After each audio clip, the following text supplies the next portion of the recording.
Hey, friendos. Welcome to the Road to Nowhere, a Marvel Champions LCG podcast. We focus on recapping Solo Champions League, but if you enjoy breaking down the finer details of a Marvel Champions matchup, then we have something for you. I'm your host, Josseroo, and with us this week, regular guests. Greg, how you doing? Doing very well, Joss. It's been a moment. I'm so glad the podcast is up on its feet again. Innsmouth Bear took some time off to have a baby. Uh-huh. I'm glad things haven't atrophied totally here. We're seem like everything's going back to its old way, which is good. A baby bear, if you would. Yeah, little baby bears. They're some people call them cubs. But I don't cotton to that. Baby bears are cuter. And Gondo, hello. Hello, I'm happy to be back on the air after some hiatus. Oh, well, first of all, catch-up time. So we had a very big break in between seasons 15 and 16. What did you two get up to for Marvel Champions stuff in that interim time? I know Gondo and I both have spreadsheets, right? So Gondo, what was your spreadsheet action when we were taking time off? Oh, I don't track by date, and maybe that's a flaw of mine. However, I believe the timing shakes out such that I did some Next Evolution campaigning. I did some exploration of the new heroes, Angel and Psylocke. Kind of most of it exploring some two-handed solo as a way to expand my horizons within this game, because I figured out how to do two-handed solo in my spreadsheet, where previously that was the barrier. It didn't work, but turns out it's simpler than I imagined to do that. I can't engage in this because I can't track it. Exactly. Right, it doesn't exist. Yeah, the data would be skewed prior. What about you, Greg? I was doing spreadsheet stuff too. I try to win with every hero with every aspect. So I made some progress on filling in some gaps. Turns out there was a rogue Valkyrie one, and so some of the lesser liked heroes still had a few to fill in. I did play other Marvel stuff. It's crazy that I look at my game collection and I'm like, oh yeah, I got Marvel United. I could try that again. I got Marvel Dice Throne. I could try that again. And then, like a sucker, like a total sucker, they just put out a Kickstarter for Marvel Dice Throne X-Men. And I'm like, well, I like X-Men more than the other guys. And this is a test to see if my wife actually listens to this podcast, because I'll say, just between you guys, I did pledge it, and it's a lot of money. So we'll see if I get in trouble or not, depending whether my wife listens to this. It's a lot of money. Oh boy! I like this test. It's really, really funny to me. The plan is, I will say, just make it a Christmas present for me, in which case then I'm off the hook. But if it doesn't notice it, then I can get a Christmas present and I can get the X-Men stuff. So it's a twofer. Yeah, I noticed this Dice Thrones. I've not played Dice Thrones before, but I am attracted to the solo co-op aspect of it, and so I will probably engage at some point. I'll wait to hear your review.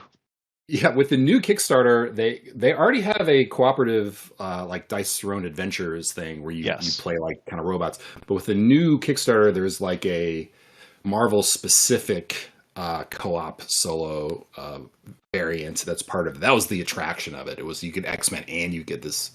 I mean, we're the Solo Champions League. I mean, it's solo Marvel stuff. Exactly. We're addicted to it.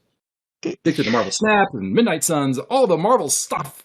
Yeah, we have just two characters for Dice Throne, but it's a nice little short game every now and then for us. I enjoy it.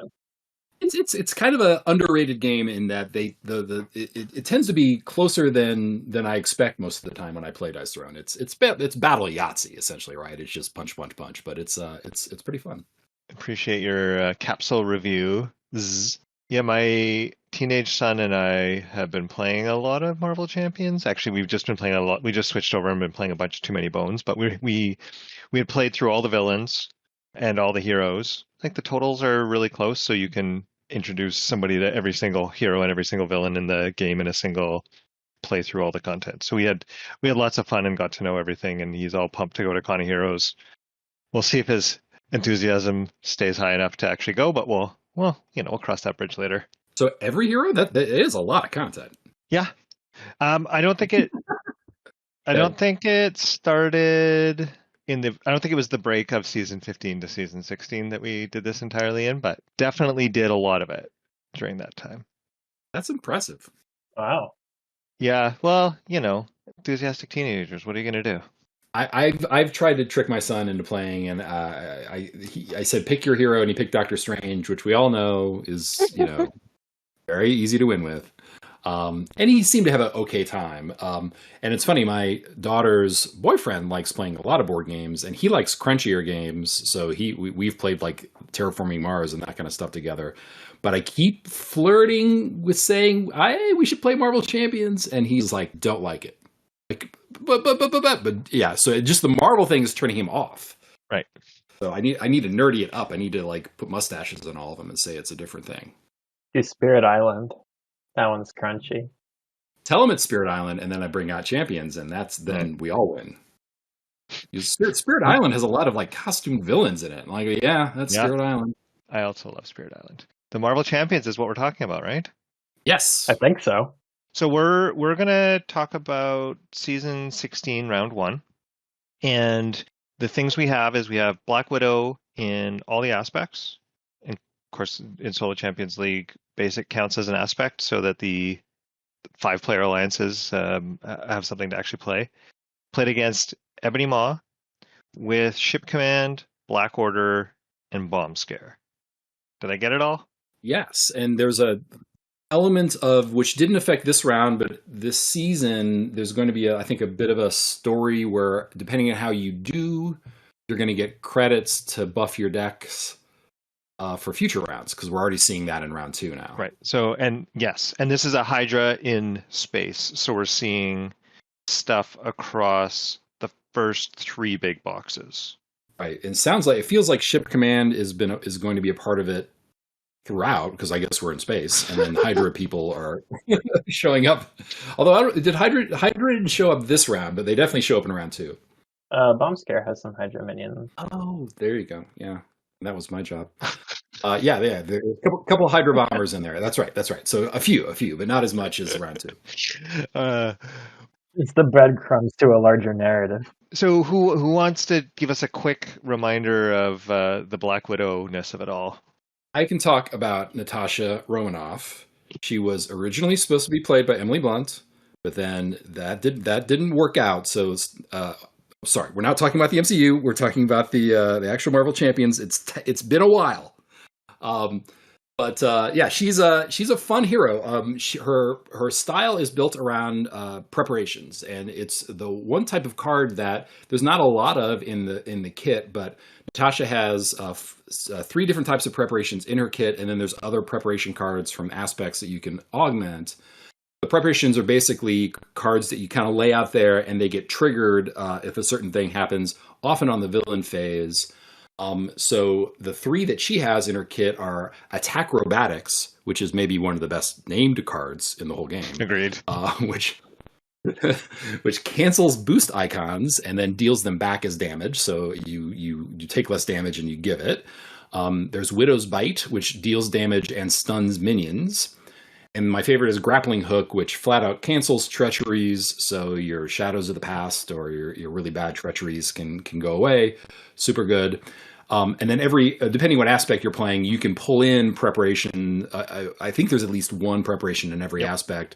Like counterintelligence is a good one for justice, or rapid response is a great one for leadership.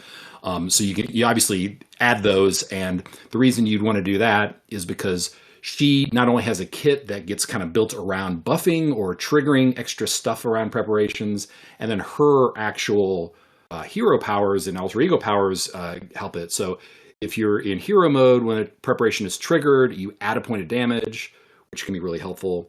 If you're an alter ego, when you play a preparation, you can get a card draw out of that. So again, lots of reasons not only to play preparations, but to flip a lot, because you get that extra card piece. And then there's you get 2 Black Widow's Gauntlets, which can give you resources for those cards. Sing Suit readies you when you play them. Safe House lets you fish preparations out of your discard to your hand. And then maybe my favorite interaction here is a Winter Soldier, which gets discounted for every preparation you have in play. He's normally a 4 cost, but you can get him for free if you really have a lot of preparations out, which often happens. So that's super fun to play this big beefy ally for nothing. And then the rest of it, and that's the majority of her kit. The rest of the things, she has two kind of interesting cards. One is Dance of Death, which gives 3 different attacks for 1, 2, and 3 damage respectively, which is super helpful if there's like a tough or you want to like knock out a minion and then put the rest on Ebony Maw. Super cool that it's 3 separate attacks. And then you have Covert Ops, which is one of the rare kind of cards that deal with threat that you can play in Alter Ego. It's just an action card. It's not a hero action card.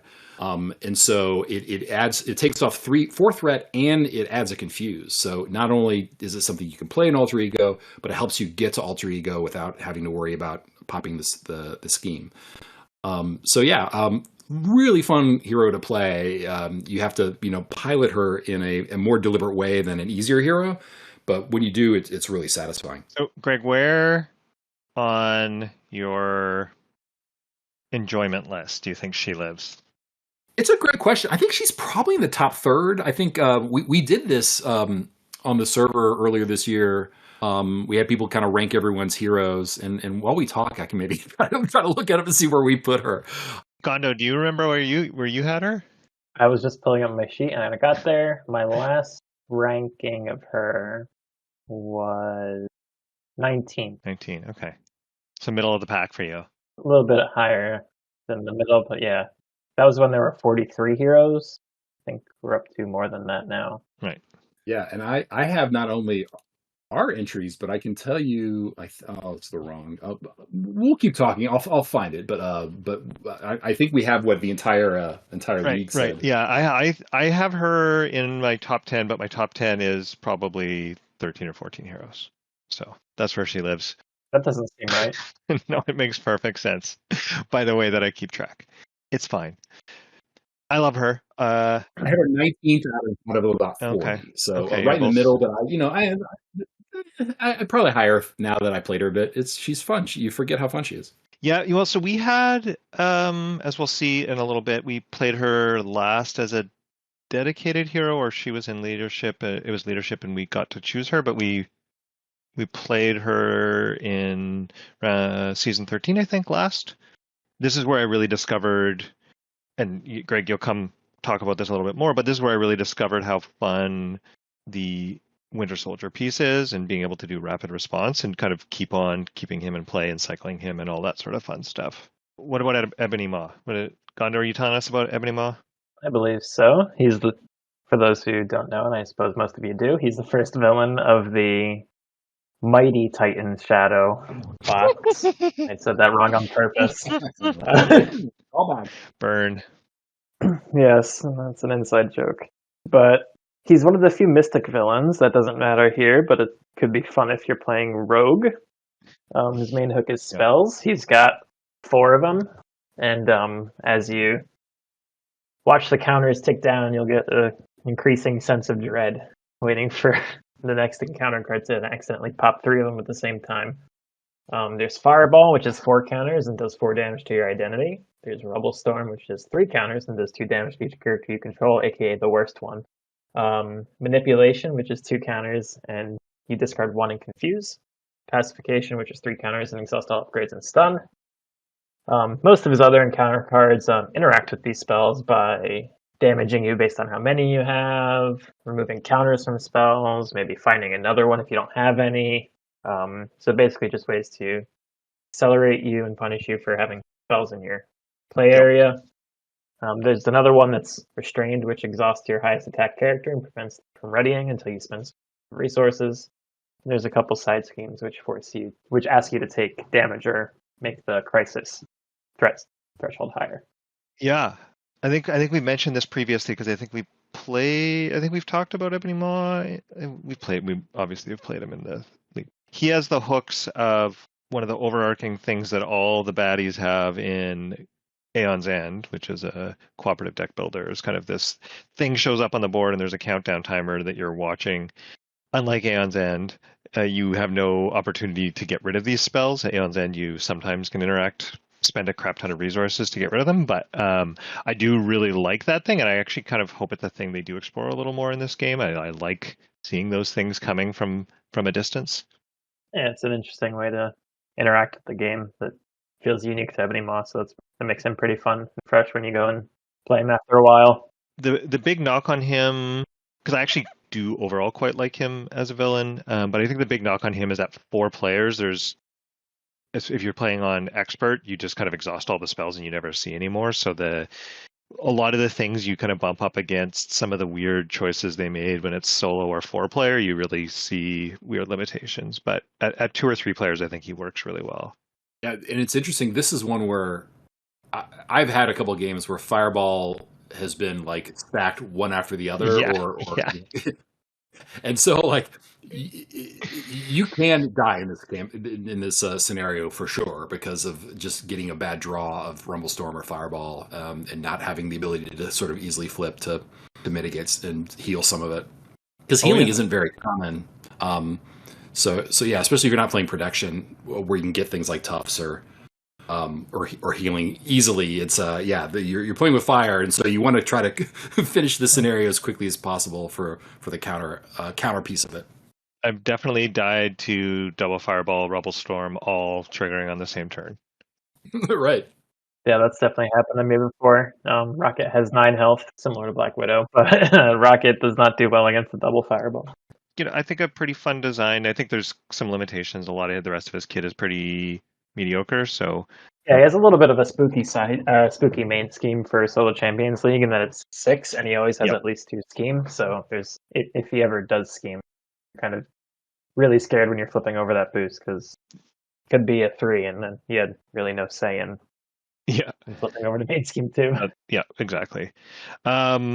Ship Command. Yeah, it's the Milano. The Milano encounter set. It's sort of a free Quinn carrier. Sort of. In that you can sort of activate it for a free wild resource, but the rest of the modular set usually asks you to exhaust it, whether that's to satisfy a peril card, which either asks you to exhaust the Milano. There's 3 of them. Exhaust the Milano, spend 2 of one type of resource. Each of the 3 resources represented across them, and the third effect of either stunning the first player, 3 damage to the first player, or discarding 1 random card. There's Special Delivery, which is exhaust the Milano or take an activation with +1. Scheme if you're an alter ego attack, an attack if you're in hero form. And Rogue Vessel, which is an environment. There's not many environment encounter cards, so that's pretty fun. Except for what it does, in that it deals 1 damage to each player at the end of each villain phase, and to get rid of it, you have to exhaust the Milano and spend 2 resources. A terrible card to get early. Oh yeah, trying to build up and then taking damage and exhausting Milano, and you can't use the Milano resource to satisfy one of those 2 resources because you have to exhaust the Milano. Because you have to exhaust the Milano, so it's even more painful. Ship Command's an interesting one because it's a thing that against even not the scariest encounter sets makes you still a little reluctant to take more than 1 encounter card at a time, because when you start getting doubled up on some of these, they do start to be really annoying when you no longer have the choice to exhaust the Milano to deal with 1. Yeah, although if you're taking 1 at a time, it's usually like, okay, I guess I just won't get the wild resource next turn, and that's usually a pretty good trade for an encounter card in most books. You're almost happy to see it if you're just getting 1, because it's kind of a weak impact. But yeah, if you get dealt 2 or 3 and that's your second or third one after it's exhausted, it's real bad. Yeah, dealing with an encounter card for 1 resource is a great trade. Yeah, indeed. Black Order. So these are Ebony Maw's friends from Infinity War. There's 2 minions. They're both kind of big. Black Dwarf is a 3 attack and overkill, 6 health. Super Giant is 2/2 with 5 health and quick strike and a stun. But but again, I think one thing I noticed, at least this scenario, is that the encounter deck was pretty big, and because you don't want to stick around that long for Ebony Maw, I didn't see a ton of these other cards. And so Black Order was a decently tricky encounter set because of the minions are fairly big, and then you also have I think Blood Despair activates the minions or it finds one, and usually they're not in play anyway, so it kind of fishes for one of the two minions. Right. And then there's a pretty easily cleared side scheme, the Black Order. So overall, I didn't really get a lot of difficulty from this, just because I think the encounter deck was fairly big. Mm-hmm. And it was diluted by the last side scheme we have, which is I think like the literal first encounter set you get when you learn how to play Marvel Champions, which is Bomb Scare. It's like baby's first encounter set, and it's like almost the easiest you could get. It's like a 2-threat acceleration scheme, which is pretty easy. You got your Hydra bombers, so yes, here's where Hydra shows up in space. Just those two guys. And then false alarms, which confuse you, which, that's a little bad. So, but it's not really that tricky of a encounter set. No. And again, it's just diluting the deck even more with cards that don't really hurt you that much. So what took us so long to finish our games then? Right. I know why it took me so long, because I played leadership and I can't not build. But I think you probably were better off going fast. Right. I don't know. I had a 3-round game. Well, do you want to tell us about your games, Gondo? Sure. So I went with aggression, which is interesting for me. Usually, given the choice of aspect, I'll pick protection. But I went aggression this time because I was feeling that was the thing to do. I don't think I did anything too crazy. I had clobber, dropkick, the 3 different types of aggression resources. That's aggressive energy, audacity, and the power of aggression. Plus a bunch of allies that gave statuses and or were a physical resource to help with the dropkick. Special effect of stunning and drawing a card, because my objective was to never let Ebony Maw activate, so he wouldn't cast his spells at me. And that was on the whole successful. He never cast a single spell on me. However, I did end some games in a non-clean state because spells were about to go off and I didn't want them to, so I opted to leave 1 or 2 threat on the board in the name of not being blasted by 3 spells, which I felt was a fair trade. I won all 3 games. They went in the order of 7, 3, and 5-round wins.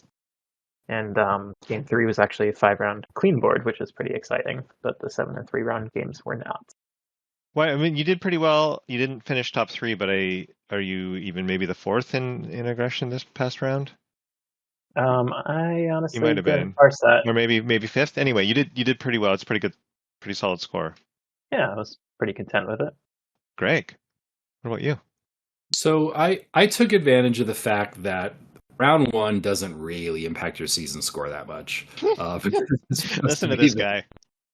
It's supposed to be kind of the warm-up round.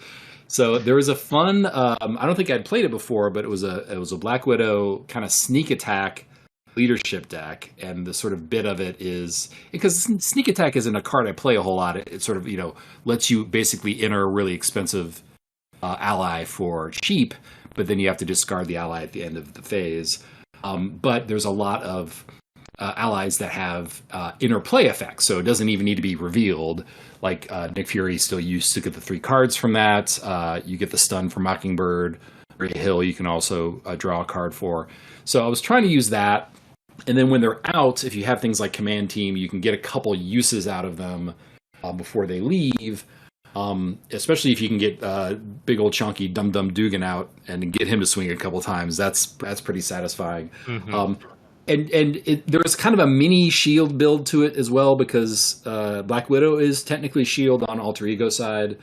So you put things like Government Liaison to kind of reduce costs, and Agent 13 kind of helps untap things. So it was kind of half sneak attack, half shield style deck. But then I stuck with that deck, even though at the end of the day I used those features a little bit. I was basically just playing the good Black Widow cards and getting a lot of preparations out and trying to do all the good things with it. The one good thing though is that if you did pay for a big ally, rapid response is a preparation in leadership, so you're able to kind of get some of those big heroes to come back one more time and do a couple more activations. So I ended up with clean boards, but I think I had like 8 turn average or something super long. So I ended up kind of in the middle of the pack. I think only one of my rounds had a lower hero score, but generally I did well, except for the fact it took us way too long, which in Ebony Maw you don't want to do. But I kind of lucked out. I don't think I ever got like a massive burst of those spells, mainly because I think the encounter deck was on the bigger side, so it kind of diluted the spells coming out. So it's interesting because with that deck, you're typically trying to play where you're flipping a lot, and Ebony Maw, if you're not playing Justice, is a little tricky to flip against. Was that terrifying for you? I got lucky with that Confuse card from her, so I think there's 2 of those in her deck. So I did lean into that whenever I had it, because that did help. I didn't flip a ton. I think maybe I would flip like maybe one more time back per game, but it was usually when I had that Confuse access. Right. And Professor X, or did you add Professor X? I might have, yeah. I linked to the actual like deck on the Marvel CDB, but I think I probably did put Professor X in there. It seems like a natural. Right. So there's an interesting interaction that I actually failed to recognize until late, but the safe house that she has, and I was flipping a lot. The safe house she has is actually a shield location. So Agent 13 works with her, which means you can grab a whole bunch of extra preps on top of the first one, right? So when you're flipping down, you can grab 2 preps on one turn and 2 preps on the next turn. It's pretty spectacular number of resources. Yeah. Oh well. Yeah, I mean, I do remember I had games where I had like maybe like 5 or 6 preparations out, and they either weren't triggering or for whatever reasons. So I was super built up by the end. Yeah, Widow's Bite often felt like cost reduced for Winter Soldier fodder for me. Yeah. Because I don't know if I ever triggered Widow's Bite the entire thing. Yeah, and her suit is one thing. The sync suit I never got out. It's cool, bother. but it's expensive. Yeah, I didn't bother with that one. I got it out one game because I just had nothing better to do, but I think I triggered it once or twice. Right. So I play Justice, and you might both be shocked to learn I actually used some shield in my Justice. And kind of like Gondo, I was really trying to play to avoid the spells ticking down, but I was using Confuse more than Stun, because I just had Mockingbird for the stun. But I did manage to have 2 6-turn games where I didn't have the Fireball go off, which was the Fireball I started with go off. So that was pretty awesome. I was kind of felt like it was pretty fine-tuned to make it all work. And it was interesting because it's the 2 games I finished at 6, and then the last one was at 7. But the 2 games I finished at 6, I had to actually flip down and I had to kind of luckily draw into an ally to find that last little bit of damage. I actually needed to finish Ebony Maw off, so I felt like I lucked into those 2 first wins in terms of being in 6 rounds. And then in the final game, I had this spectacular, speaking of 5 preps, Greg, I had a spectacular round or turn 6 where I managed to set off 5 preps on the villain's turn. And then I was 1 damage short after all of that. So it was kind of all for naught, because I was gonna, I would have won either way on the next turn anyway. But so it was pretty exciting, but I didn't manage to get that last single damage. But the thing that was fun for playing Shield is that you can then use global logistics to set up the cards that you want to set off the preps you're going to want to set off, which was that was the part of the game that I was really enjoying. Yeah, that seems fun. Yeah, make sure treachery hits or whatever. Yeah. So ditch the things that your preps aren't going to pay attention to, and keep the things that preps are going to get attention to. And so I'd be doing things like Spycraft into something else, just being like, because that's going to be a ping damage, right? Pretty fun. It's one big satisfying part of this scenario is that one of the things you're trying to do in the SEL is to have a clean board, Hmm. and you get dinged for side schemes, you get dinged for minions, but you don't get dinged for those spells. So if you can you can beat Ebony Maw and there's like 3 spells out and they're all about to go off, and you can just like thumb your nose at them and say that didn't cost me anything against this score. Yeah, that was my 7 round game. I had 5 spells out and 3 were about to go off. I'm Oh like, my this game's God. ending with 2 threat on the No board. matter what, yeah. Yeah, like we're not going through a build phase. There's a few scenarios that are like that where you can leave the board in a pretty bad state from the perspective of if this went another turn, it's going to be terrible, but it doesn't hurt your score.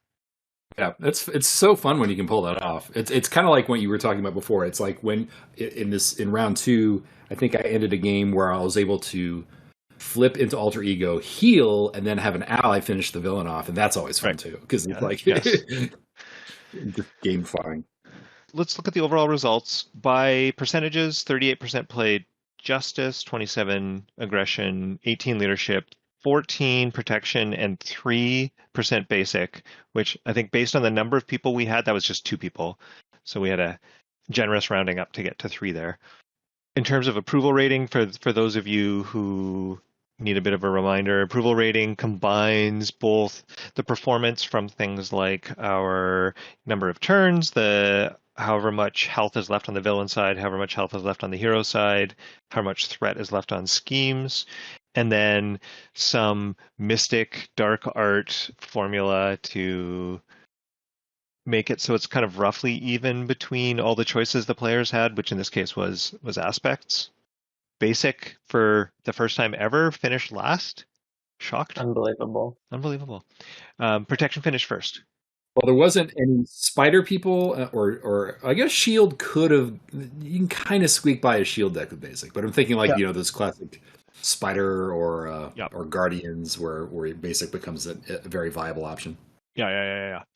So protection finished in first by a goodly margin at average approval rating of 107.8, and then Justice, Aggression, and Leadership were all kind of bunched up at 103, 102, 101, and then Basic was 99.9. A lot of 0.9s here.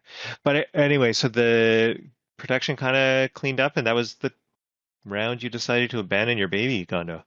Was I holding it back this whole time? that was the issue. Oh no. Although I'd often make the boards or the podium in protection, so I don't think that's the case. Right. It's funny to think about. It is an even more bizarro world than this, because Indeed. in protection, finishing in first place was my alliance mate Matthew Noodles, who very rarely plays protection and definitely played an aggression protection deck. Right.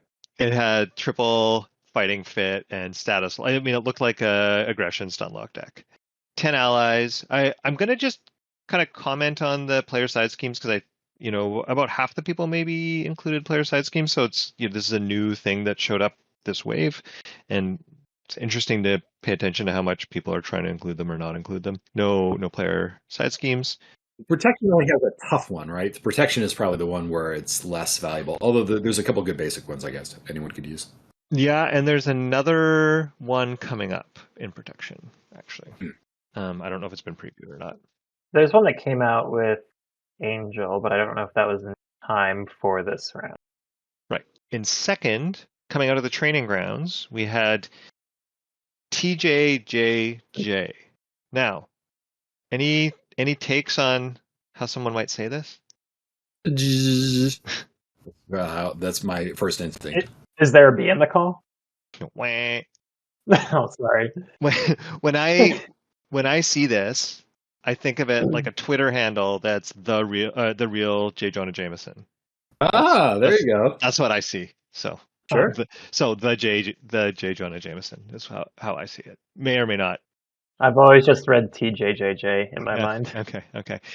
So this was the deck that was actually pretty similar to what Matthew Noodles was doing, with lots of status, specifically stunning effects, triple fighting fit, but also return the favor. So this one's an event that's discard cards from the top of the encounter deck until you discard a treachery, reveal that treachery, deal 5 damage to the villain. Right, and as we were discussing, a lot of the treacheries are just these dinky little Milano ones that make you. What's the encounter set actually called? Ship command. Thank Ship you. command. Yeah. The dinky little ship command ones that just make you tap the Milano or something like that. So it's a pretty efficient way to get some damage done. And you have some preparations that can cancel those too if you get also have some preparation. So that's a fun thing to play into villain activations and potentially be able to actually cancel them. So that was a fun card to see included and to see somebody do well with. I think it's kind of the double whammy of people including really fun things and then actually doing quite well with their fun choices. And then we had third was Chuchunas coming out of Flight 2 in Protection. We didn't get a deck from them. Justice, I ended up being in third and was the only person who shared a deck. Well, I didn't even really talk about my deck, but I'll talk about it in a sec. But we had Pack Attack CB in first and Kermity in second coming out of Flight 2. And then, so yeah, I played kind of a very light shield build. I only had one surveillance team with my Monica Chang, for example, but it was all to trigger global logistics so that I could do the really fun deck manipulation to set up my preps. And then I played Upside the Head, which is a new card that we got with Psylocke. When you attack the villain, you get to also confuse, or when you attack whatever, you get to also confuse it. And so it was added some extra status effects and could flip just a crap ton. Did you ever get the stun out of Upside the Head? I don't think I ever bothered, but I think I did stun twice, maybe 3 times, but I think it was always Mockingbird. Fair enough. Funny, this is a scenario where Mockingbird's really nice because you also end up using her just to get the threat from 1 down to 0 on the main scheme and all these other things. So she has, in addition to doing her stun, she has a bunch of extra nice little functionality that causes you not to have to use a bunch of resources on some of those things. I'm looking at your deck, and you also went with build support, so you have a player's side scheme. But then, what support did you build? The whole deck was meant to actually get your, what's their thing called? Safe House 29 out. Because I wanted to flip every turn. Fish for it, I see. So it's not expensive, but you can still fish for it. Yeah. Because I was playing fast, but it always ended up build support was way more expensive of a solution than anything else that I wanted to do. So I never actually used it once, and so I live in deep regret over that choice.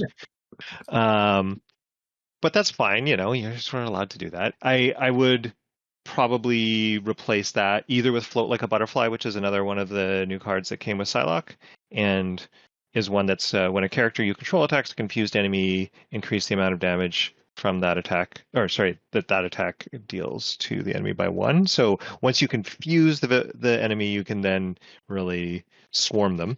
Except for I found that most of the time on a turn when I would confuse, I didn't have a lot of other things to spend on doing damage, and I actually wanted to flip down because of all the resources I would gain from doing so.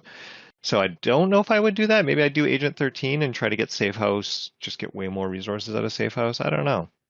It's an awesome card, I think, especially if you're going to play a slightly longer game. I tried it for this round because we're playing Justice this round too. Yeah. But this round, obviously, the games go by so fast because of all the different things that you will talk about next episode. It didn't. The timing didn't make it pay off, but it's a fun card regardless because you can definitely see some interactions of stun lock or confuse lock builds where you're just getting a lot of damage out of it. Greg, sometimes the game only goes 1 turn. Right. Well, that's for next week. 3 turns was what I was consistent about. I couldn't go on. So anyway, that was fun. Aggression. We got lots of very familiar names coming out of Aggression. So we had in first place was Rekatul. People did status lock, just kind of like Gondo. Recognized not letting those spells tick down was definitely a way to go. And Aggression has access to the Psylocke ally. So between Psylocke ally, Professor X, and her own cards, in Covert Ops, she has access to 5 confuses on top of putting some stuns in there because you're in Aggression, so you can really keep the villain keep Ebony Maw from having his spells tick down. No player side schemes there. Kamehameha got second, and 83 got third. And there's a bunch of really fun stuff that 83 did, so I kind of want to maybe spend a moment on this deck, actually. I noticed the show notes don't have Kamehameha's deck, but Was to it see it. shared? Yes, I will put the link Oh, in here right please, now. We can I go missed through it. it. So thank you. Yeah, we'll have a look at that after. So yeah, so 83 included hand cannon, which to me seemed like a very odd choice, and then kind of read through their write up and thought a little bit about how it felt when I was playing, and now I'm kind of on board with this hand cannon, and so it's basically because Psylocke's in there and Professor X is in there, and there's a lot of confuses in there. You're not worried about staying quite as on top of the main scheme threat as you might normally be with a villain that has such a low threat threshold. So you're actually going to potentially be attacking a lot more with Black Widow in with that strategy, and so hand cannon all of a sudden does become a lot more valuable than I would have pictured if you asked me about it in the first place. So I thought that was really fun. Also saw, and maybe we'll see this in Kamehameha as well, but aggressive energy. So this is the resource card. When you spend this to play an attack event, that event deals 1 additional damage. So that just happens to work with Dance of Death, which has 3 instances of damage, but it's all Okay. 1 attack event. So that's super fun. Yeah, I had that combo in my deck and it worked out, and that's part of the reason I got a 3-turn win one game. Yes. Other than that, we got, press the advantage, which is a super cheap thing to do that while you're already basically stun locking. Did you have press the advantage, Gondo? No, it's not on my radar. Yeah, this was a pretty fun deck. Lots of different things that I liked about this one. Lots of different things I liked about Gondo's deck too. Also, 11 allies. That was the high count for the top 3 finishers for the number of allies. So, and there's so many good allies in both aggression and basic. So, there you go. And we know allies kind of rule the day in Solo Champions League because their health helps you with your score. So that on top of everything else they do, they also just help you with your final score. Yeah, I also had 11 allies. Feeling Yes, deja vu. tied. Except 83 just played better than me. And that's okay. Well, let's look at leadership. In top place was UNC Dave that did the amazing move of playing their deck from the last time we had leadership Black Widow, season 13, round 5. Just an Avengers Assemble deck. Exact same deck. Exact same deck. Wow. And was the top finisher in leadership. So Was it the top finisher last time? Oh, I don't know about that. I didn't check, but Okay. that is really, really funny. And finished with the same average number of turns as you did, Gondo, 5. Except a little bit cleaner, huh? A little bit cleaner. And then second place was Jarrett. Jarrett is the only person that shared a deck in this context anyway, that tried to do the digging deep and White Fox fun stuff, and so built a deck with Call for Aid to dig for an Avengers ally, and then all those discarded cards you get to do stuff with potentially if you're using your White Fox ally or you're digging deep, and use that for resource generation and stuff. And then had other just regular old leadership goodies, like, as we know, Rapid Response is awesome with Black Widow and Command Team, and just a crap ton of good allies, and then Goliath and Power Man to really take advantage of getting out there and leaning into the Command Team. And then finally Caliban, who's another X-Force ally that does a similar thing. So after Caliban enters play, discard cards from the top of your deck until an X-Factor, X-Force, or X-Men ally is discarded. Add that one to your hand. And then I think the only one we have would be Professor X that would actually hit that. So you discard a crap ton of your deck, get your White Fox out, get your digging deep. Fun. That is super fun. I mean, my gosh, playing this with Domino, can you imagine? All the discard effects. Yeah, so I don't know, have you two played around with putting digging deep and White Fox into different heroes yet? Not outside of Domino yet, no. Yeah, just Domino for me. She's so fun. Like her even precon deck is pretty great. So like I've mostly been sticking to those both the posse cards and the discard related ones. It's a funny choice to have done this with Black Widow. I think it was just Jarrett was thinking this would be a fun thing to do. But there are some heroes where it leans into what they already do a little bit. Star-Lord doesn't mind going through his entire deck because encounter cards are resources for him. Ms. Marvel has her alter ego ability that lets her discard cards till she finds something she wants and stuff like that. So there's a bunch of heroes that actually that this sort of thing does synergize a little bit with, and I think there's quite a bit of fun space to explore there. Yeah, it's like it takes you like a couple weeks just to kind of familiarize yourself with the hero itself, and then like all of a sudden something unlocks about Right. hey, discard can work with lots of other things. It's kind of hilarious, and I'm sure this is where FFG spends a lot of its time testing things because they know there's going to be some hidden way to break the game if they don't figure it out ahead of time. And then in third, we had Yoda Man 1971st of their name. That had a lead from the front, Ally Swarm with a couple of rapid responses because everybody in leadership plays rapid responses because it's the sensible thing to do, and had build support. Oh, I forgot to mention Jarrett had call for backup for a player side scheme. And yeah, this is a kind of just a overall pretty familiar looking deck, but it looks like they did great with it. I don't know. I feel like I don't see Inspiring Presence or lead from the front a lot, so that's pretty cool. Oh yeah, okay. Kind of leaned into the command team, Inspiring Presence, getting some extra activations out of things. But yeah, so that's in part leading into Winter Soldier, right? So you get Winter Soldier just run through his activations, rapid response him back, run through activations, right? You can, and then he's just so efficient. He's got 4 health. Yeah, for sure. For free. Right. For nothing. For nothing. Yeah, but have you ever explored Dum Dum Dugan? I definitely had, because the deck you were talking about that you played, Greg, in season 13 round 5, I played a shield deck where I actually started with that because of Brian B deck, right? That sneak attack one. Right. And then what I found is I was really liking those 2 combos of either Dum Dum Dugan or Winter Soldier into command team. And so that's how I actually leaned into the deck. And so I made a deck that was really focusing on recurring those 2 characters. Yeah. No, right. I think the issue I was playing with it was that like I was playing a deck that was set up to do one thing, and I kept just doing the Black Widow stuff. So it's like the pilot does matter, I guess. It's not just the deck. Well, I actually did my regular thing of, I didn't play basic, but I played every aspect a little bit. Just I always like to get a sense of what the game feels like from the different aspects. So I played Matthew Noodle's deck, did surprisingly well with it for just trying it out. And it. Did you get to steal any of the big minions with Karma? No, you can't, right? Because they're both elite. That's what we figured out in the end. Yeah, I just wanted to. You wanted a to little poke there.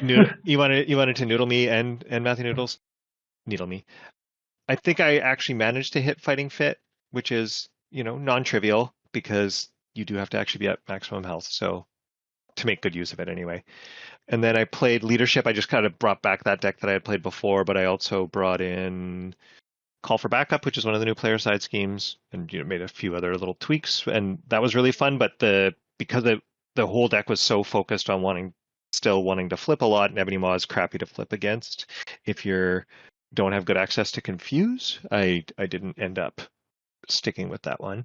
And I don't even remember what I played in Aggression, but I think I did some toe-to-toe stuff. Whoa. And then I was like, this is a terrible idea. And then I did a stun lock. Yeah, toe-to-toe seems a little bit suspicious. It's like, hey, give me the spells faster, please. Right. I think it was the very first thing I did. And then very much regretted the decision I had made. Well, I wasn't planning on playing Aggression anyway, but I often will play a first few games to familiarize with myself with a scenario with a thing that I don't actually plan on using for that round, to kind of do my little tour of all the different options. So yeah, I jumped into Aggression, and then I was like, oh yeah, toe-to-toe, that'll let me trigger preps, and then realized how that was just a very, very silly choice.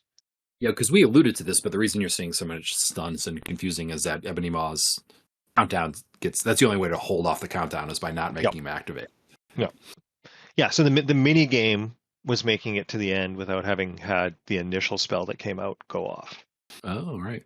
Yeah, among the Aggression decks, I definitely saw a lot of commonality in the allies chosen. You got your Psylocke, you got your Dropkick. That's not an ally, obviously, but you got your X's, you got your Mockingbirds. Yeah, your Dropkick ally does 4 damage and draws you a card and stuns the enemy. It's like a chump block. And Mockingbird and Professor X seem like they're in almost every deck here. And you can also see why the protection decks were also really leaning into something that looks an awful lot like an aggression stunlock deck as well. Yep. Deck awards. So I don't know. My two favorite were the hand cannon that I mentioned in 83 for the Rocket Raccoon Tinkering Award for Most Clever Tech. So I really like that hand cannon after some reflection. And then, of course, the Jarrett going with the call for aid and digging deep in this, just trying to make it happen. I don't know. Do you any other nominees, or do you like one of those more than the other? Either of you? I'm just so excited by the digging deep and White Fox shenanigans that will Yeah. start to happen in this Okay. game. Yeah, that's super fun. Yeah, that's fun. And honorable mention to Return the Favor, which I thought was also a really fun one from the J. Jonah Jameson. Right. Yeah, indeed. Everybody had so many aspect cards. We're not going to hand out the Astrodar Award this week. Yeah, you got to earn it, right? You got to really like. Yeah. You got to do one or two. I think there should be a threshold. This is my favorite award, and I also still am saying we should call it the honorary award, not the pre-memorial, because I think we're tempting fate. I know. Writing a very good blog. We should plug Astrodar's blog is great. Oh, that is a good point. Yeah. Read the blog. He posts his articles on the Solo Champions League Discord, on the subreddit, on the main Marvel Champions one, also on the MCM one. So that it's definitely around. You can find it pretty easily. It's been really fun. He's been engaging in kind of these nice, long, drawn-out conversations, and then putting down some thoughts, sharing them, getting a bunch of feedback on them, and then crystallizing them and putting digital pen to digital paper. And they've been really great articles. Agreed. And he's a master of the clever GIF. Oh my god. It's dad joke mania. Yeah, I definitely enjoy reading all the articles. Or airplane joke mania. Surely you can't be serious. Don't call me Shirley. If only Quicksilver actually played this fast deck award, goes to UNC Dave at 5 turns, and honorable mention to Gondo at 5 turns. But I wasn't in the podium, so congratulations, UNC Dave. Yeah. For possession of the award. Yeah, we didn't have. I don't think we had anybody that had treacherous scores and just went uber fast this time. I do love those though. You mean the reckless? Yeah. I tried to do it. I tried to do it, but there were too many roadblocks. Oh, I missed this. Andy Leedy had a 3.71 and a reasonably respectable score overall.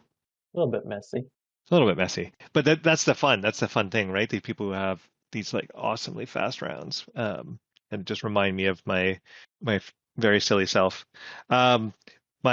My Plan B award for most surprisingly effective deck. I don't know if you two will agree with this, but I think UNC Dave rolling back their season 13 round 5 deck card for card and taking the leadership race with that's pretty surprising. I think that it's relative to an award we don't give out, or you don't give out, but it's like most use of a card from the core box. Right. It was an Avengers Assemble core box. Like still works, still effective. Hey, I saw a lot of Nick Furies and Mockingbirds out there. Right. That's true. So we got Mockingbird like 4 more times after that still. I usually played her when I saw her. The Party of the Triskelion Award for most allies, 83 with 11 allies, and honorable mention to Gondo again for 11 allies, right? If only I did better. I'll be tying a lot of these awards. You can't win the award. You're part of the committee. We're not the Golden Globes. There are rules. Yeah. I'm out here defending the honor of these mighty contestants who actually placed in the top 3 while Joss is trying to fluff me up with unearned valor. Well, part of restricting it to the top 3 is so that people who make very ridiculous choices or have 0% win rates or anything like that aren't winning awards for just kind of getting in there with weird things. But you did very respectably, so I don't think giving you an honorable mention is too out of. I'm just trying to maintain the integrity of the award system. I hear you. I have a new award. Tell me how you like this award name. Mm. The Baron Zemo dancing on his own award for fewest allies. Solid. It's a solid, good award category. So the J. Jonah Jameson, aka TJJJJ, it had 7 allies in protection. So not that few, but I thought of the award name, so I had to assign it. So if I go for one ally who is a aspect card, I could go for a 2-for-1. Yeah, I was simultaneously thinking of a 1 card, 1 or 50 card, 1 ally, 1 aspect card. Gather all the awards I can. Make it a rush deck so I'm also the fastest. I will be so thrilled. Or you know what? It's probably easier if you just make it the slowest. That's an easier way to get it. Well, you still have to finish in the top though. That's true. Oh yeah, that's the. And then, as we mentioned, TJJJ also was top scorer in the training grounds. So that's a New Mutant Award for top score in the training grounds, which is just something that even if they don't finish in top 3 in any of the things, I usually like to highlight whoever's doing great in the training grounds. But they actually finished in the top 3. Congratulations to them. We welcome them. Yeah. Solid initial showing. Anything else you two want to touch on? I just like it when the people from the training grounds do really well, and then they surge past me in the rankings, even though I've been playing this for 3 years. And it's just nice to know that the young people are much more capable than me. It's fun to see. Gondo? I didn't have a comment on the Solo Champions League, so if anyone else has, I was just going to ask favorite new hero, and favorite new villain since our last recording. So that'd be like the next evolution box and Cable, Domino, Psylocke, Angel. That's our current list we're picking from right now? Yeah, just basically new since our last recording. Okay. Do you want to start? No, I was asking you guys. Domino is by far my favorite. I haven't played Psylocke a ton. I like Angel a lot. Angel's probably my number 2, but boy, just the shenanigans that you can do with all the discard stuff is so fun. And you can, the sharpshooter card I think is kind of like slightly buster. You know, the idea that you can put all these buffs on everything you discard is crazy. So I had a lot of fun just doing the whole campaign with honestly the precon deck with like 1 or 2 cards I swapped out, but you didn't really need to. It was like one of the best precon decks ever. It's fun. Yeah. As a person whose favorite hero is Rocket, you can imagine that Domino also kind of sings for me.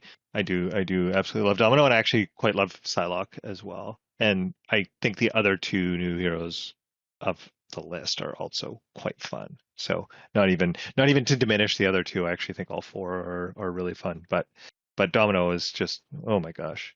And the X-Men generally had a pretty good hit rate, but there's a Phoenix in there. There's 1 or 2 that are a little harder to pilot. But so far, I think they're 4 for 4 for the X-Force. So they're all real good. And the next 2 look really fun as well. Yes, I'm excited. Yeah, I think for me it's pretty close between Angel and Domino. I knew you were going to say Angel. Yeah, he's pretty fun. I don't know. I like the aerial trait. It's fun. It's a good trait. Right, and you're finally getting more cards with him that make aerial even more viable. So I think aerial as a strategy is that was great. Part of my 2-handed solo exploration. I was doing an aerial team up because I also really like Spectrum. So just like making an aerial team up sort of superpower team was a lot of fun. But I also do enjoy Domino. I played Domino through Next Evolution and had a lot of fun. The ongoing reports of your Angel and Spectrum games were a very strong hint that you were going to put Angel up there. Yeah, I was having a good time. Now we know X-23 and Deadpool are going to be the last 2 of the X-Force cycle, and then they're going to do maybe another X-Men one with probably Apocalypse. That's what they're suggesting. But my question is, we have this new pool aspect that's going to come with Deadpool that feels like a gimmick. But will they eventually add another hero that can use the pool aspect? Or is the pool aspect going to just never get built any further than this? Like, are we getting a Gwenpool or the dog or any of these other... Right. Or maybe just a pool expansion. Unknown. Yeah. To me, it seems like it would be a little bit silly to make it a one-off. So I feel like it's in the future somewhere, but it's probably not regular if I were to weigh in on that. This is the hint to me that everyone wants Daredevil, everyone wants like Street Heroes, and Fantastic Four, all that stuff's coming probably. But I imagine there's going to be some kind of weirdo cycle, which is like the Howard the Duck, Cosmo, like Lockjaw, like all the pets, maybe, or just the weird heroes like Impossible Man and Gwenpool, like the silly heroes. Like I think there's some, and we already have Spider Pig, right? We know that's possible. So I'm excited for that idea. Like, give me all the just silly, dumb. Let me play with dogs, Yeah. and Flarkins and all that stuff. The all dog team. Yeah. Oh my gosh. Can you imagine? It's Arkham Horror has done this already. Like Arkham Horror put out a Barkham Horror set. Yeah. That is a dog themed Arkham Horror set, which I own and have never played because I'm playing too much Champions. But I need to play it again because it's dogs. That would certainly be a good ongoing April Fool's thing that they actually executed, because that's what the Barkham Horror was, right? I think they announced it as an April Fool's joke and then decided, hey, let's actually make it. Right. Yeah, I mean, can you imagine just I mean, Howard the Duck is probably definitely going to happen at some point, right? In year 5 or 7. You can just look at Marvel Snap cards that already exist and figure out where they're going to go with this. Yeah, stuff. I was thinking that as well. But I think one of the things is also just to look at some of these heroes like your Black Widow or your Hawkeye or now your Deadpool, where they came with a thing that hasn't really been expanded much, and it almost requires another hero that uses the same sort of thing to really do a large further investment in it. So it feels like there might be a Kate Bishop, and there might be, I don't know if it's a Winter Soldier or whatever, and there might be a Gwenpool or something like that. Well, the secret, and who knows with all the chaos of the Disney stuff, but obviously the Disney shows have been laying in Young Avengers forever, you know, and so the idea of doing a Young Avengers cycle could also be something that definitely could happen. And then, you can get arrow cards with Kate Bishop again, and arrow cards that are not just Clint locked, to play with. Clint locked. Yeah, that's a really funny expression. You wanted villains too, didn't you, Gondo? Yeah, why not? I have to think harder because I've been thinking about this now. I don't know, Greg. Do you have a one that jumps to? I like I haven't played with them enough to really feel them as much, but I like some of the things that Mr. Sinister does. For some reason I thought it was slightly easier than I was thinking it would be. Right. But the idea that he can get super strength and telekinesis and get these superpowers as the scenario advances is a fun idea.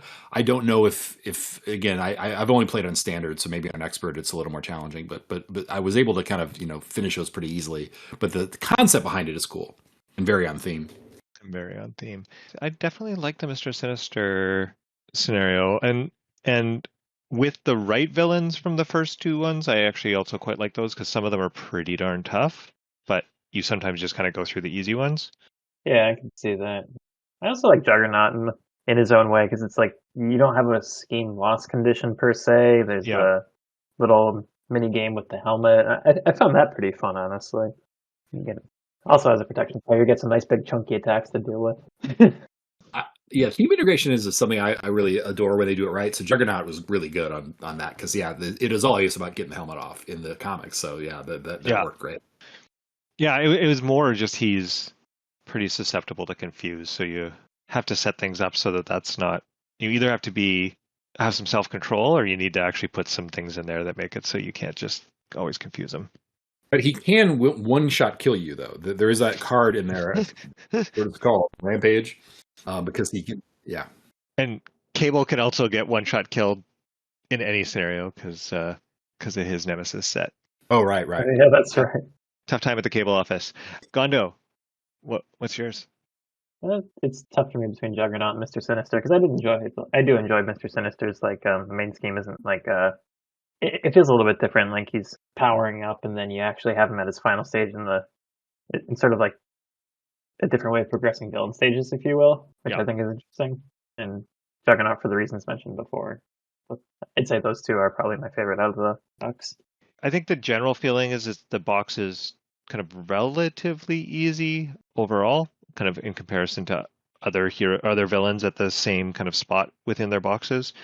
I think most of the villains in this box, if you're not trying to build specifically toward them, they're probably more fun. A lot of ways you can kind of game them a little bit. But if you just kind of play them with a general deck, it's kind of fun to all of a sudden have all your cards cost one more against Strife or all those other little things that happen throughout.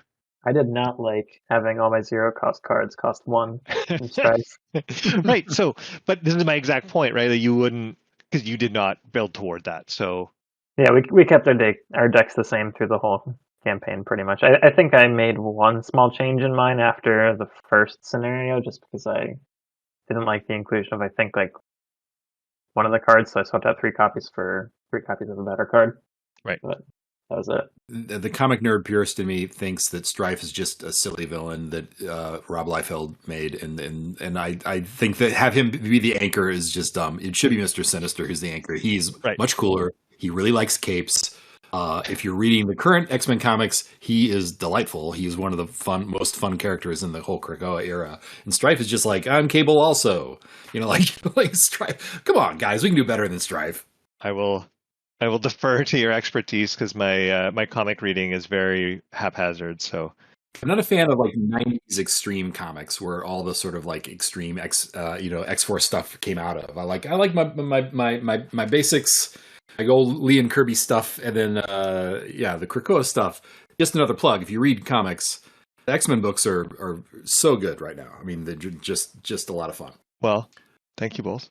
We vamped way too long, but it was fun. I'm glad we addressed. We had to address the X-Force in the room, so thank you, Gondo.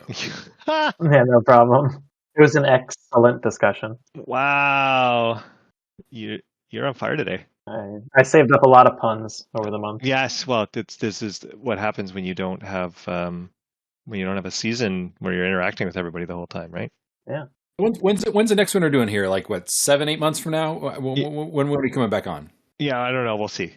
Okay. No, he must have done that well. Live show at Con of Heroes. We'll see when I listen back to this how I feel about it. Fair. That's fair. So thanks to Greg and Gondo for joining us this week. And thanks everybody for joining us on the road to Knowhere. Goodbye.